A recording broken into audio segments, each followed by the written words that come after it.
राजकारणी म्हटलं तर त्यांचं आयुष्य जनसेवा, शहकाटशह, लोकांचा गराडा अशा गोष्टींनी व्यापलेलं असेल असा आपला समज असतो. मात्र त्यांनाही खासगी आयुष्य आहे, त्यांच्या मनातही कधीतरी वसंत बहरत असावा हे आपण विसरून जातो.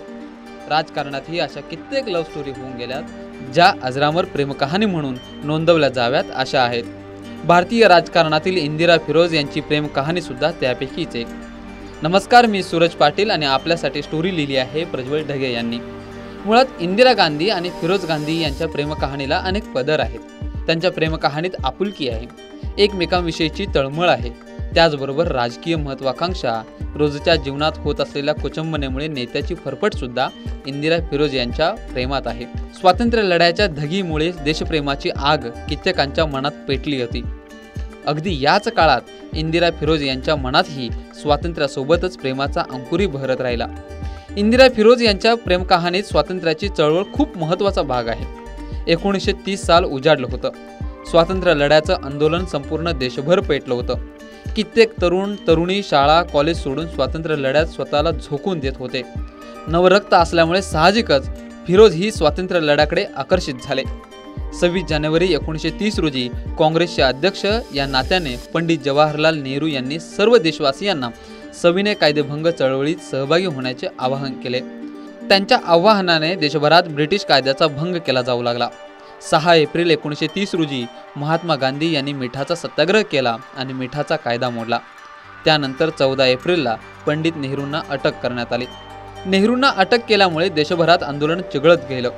महिला उत्स्फूर्तपणे आंदोलनात सहभागी होऊ लागल्या.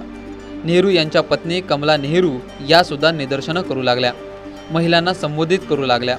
कमला नेहरू यांच्या नेतृत्वाखाली देशातील तरुण मंडळी जमा होऊ लागले. या तरुणांमध्ये फिरोज गांधी सुद्धा होते. सुरुवातीला बघ्याची भूमिका घेत फिरोज फक्त कमला यांच्या आंदोलनाचे निरीक्षण करत होते.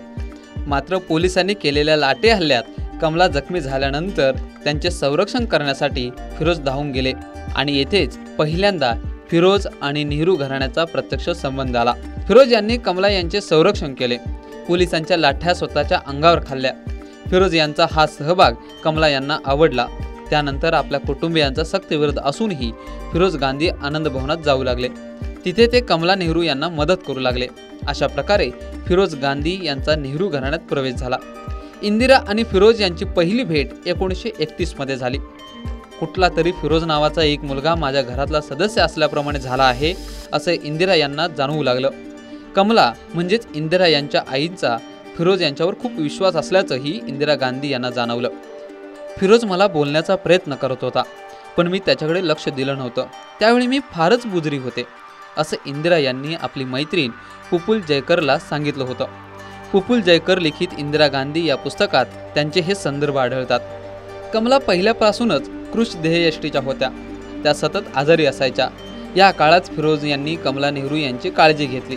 तरीसुद्धा कमला यांची प्रकृती खालावत होती. पंडित जवाहरलाल नेहरू यांच्याकडे संपूर्ण स्वातंत्र्य लढ्याचे नेतृत्व असल्यामुळे त्यांना इंदिरा यांच्याकडे लक्ष द्यायला वेळ नव्हता.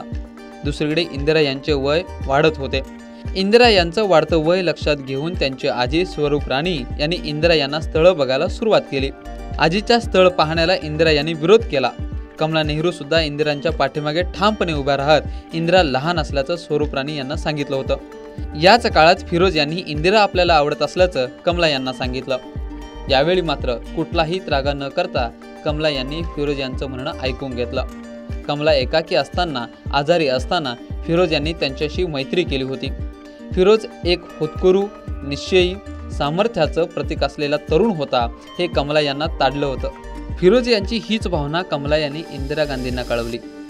फिरोजला तू आवडतेस असं त्यांनी आवर्जून इंदिरा गांधींना सांगितलं.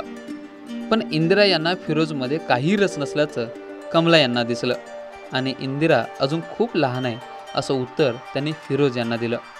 रवींद्रनाथ टागोर यांच्या शांतिनिकेतनमध्ये असताना इंदिरा फक्त 16 वर्षांच्या होत्या. याच काळात फिरोज गांधी यांनी इंदिरा गांधी यांना पत्र लिहून पुन्हा एकदा लग्नाची मागणी घातली होती. त्याला उत्तर म्हणून मला तुझ्याशीच किंवा इतर कोणाशीही लग्न करण्याचा विचार नाही असं इंदिरा यांनी फिरोज यांना स्पष्टपणे कळवलं होतं.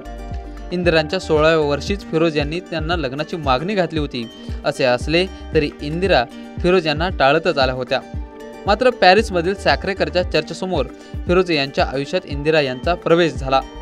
इंदिरा यांनी फिरोज यांना पॅरिसमधील सॅक्रेकरच्या चर्चेसमोर होकार दिला. आम्हाला पूर्ण पॅरिस नगरी आनंदाने आणि यौवनाने फुलून गेल्याचा भास होत होता, असे इंदिरा यांनी नंतर 1960 मध्ये आपल्या मैत्रिणीला सांगितलं होतं. दोघांचीही मनं जुळल्यानंतर दोघेही पॅरिसमध्ये मनसोक्त फिरले होते. पुस्तकांच्या दुकानातून त्यांनी फेरफटका मारला होता. दोघांनीही पॅरिसमधील कॅफेमध्ये बसून गप्पा मारल्या होत्या, नाटकं पाहिली होती.